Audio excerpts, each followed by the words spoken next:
Bueno, vamos a hablar de Arquímedes, mejor dicho, del principio de Arquímedes. Arquímedes fue un sabio que vivió hace muchos siglos, pero que descubrió un principio que hasta el día de hoy sigue siendo válido. Y dijo Eureka, significa que dijo, bueno, he aquí la solución. Esto es creo si no me equivoco, es en griego antiguo.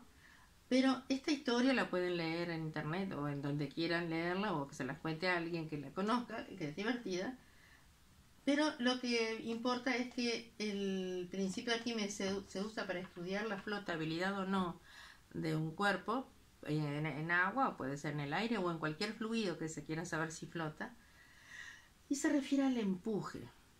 El empuje lo estableció así, Arquímedes estableció, o por lo menos lo que hoy se conoce como principio de Arquímedes, porque si uno lee un rato, busca diferentes informaciones, bueno, en realidad no necesariamente Arquímedes lo expresó de esta manera, pero hoy en día, si nos preguntan, lo que se comprende como principio de Arquímedes es lo siguiente.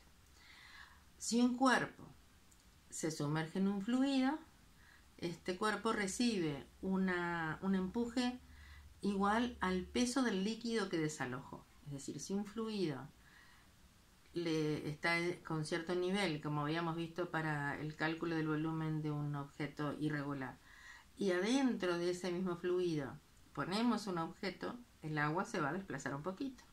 El peso del líquido, de esa cantidad de líquido de agua, o puede ser otro líquido del que estemos usando, el peso del líquido desalojado es numéricamente igual al empuje que recibe ese cuerpo. Entonces, nosotros vamos a hablar de la diferencia de densidades. Si un objeto es menos denso que el agua, va a flotar en el agua, porque el empuje que recibe va a ser mayor que el peso del objeto. Entonces va a flotar. Pero si ese cuerpo tiene una densidad mayor que la del agua, el empuje que recibe no va a alcanzar para superar su peso y va a no flotar e irse al fondo, ¿sí? O por lo menos a cierta altura que no es flotando. Y eso pasa también, por ejemplo, se usa mucho en los globos aerostáticos.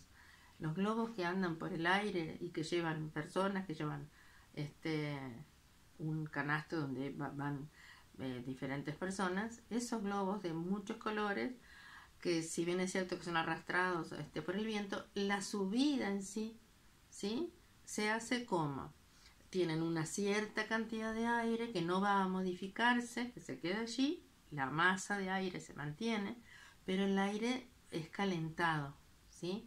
Y como es calentado, esas partículas de aire al moverse más rápido se separan y el volumen del globo aumenta.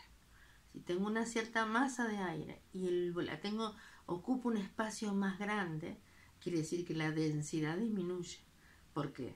Porque tengo la misma masa y la divido por un volumen mayor. Entonces la densidad del globo en frío va a ser mayor que la densidad del globo en caliente, en ese caso es menor.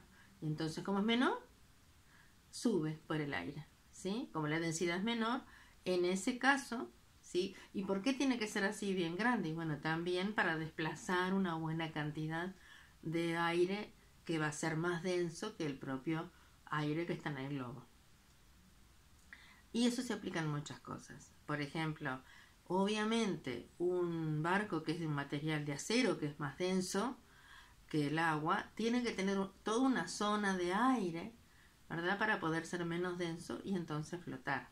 Y si quiero tirar de ese barco para quedarnos quietos en un lugar, queremos tirar un ancla, entonces esa ancla tiene que ser de un material que se vaya al fondo, que no tenga porciones de aire adentro, sino que sea de algún metal bien denso, y entonces que no sea fácilmente arrastrable. Una vez que la tiramos al agua, no tiene que flotar y tiene que ser capaz de sostener otras fuerzas que haya, ¿sí?, con el propio peso. Ok.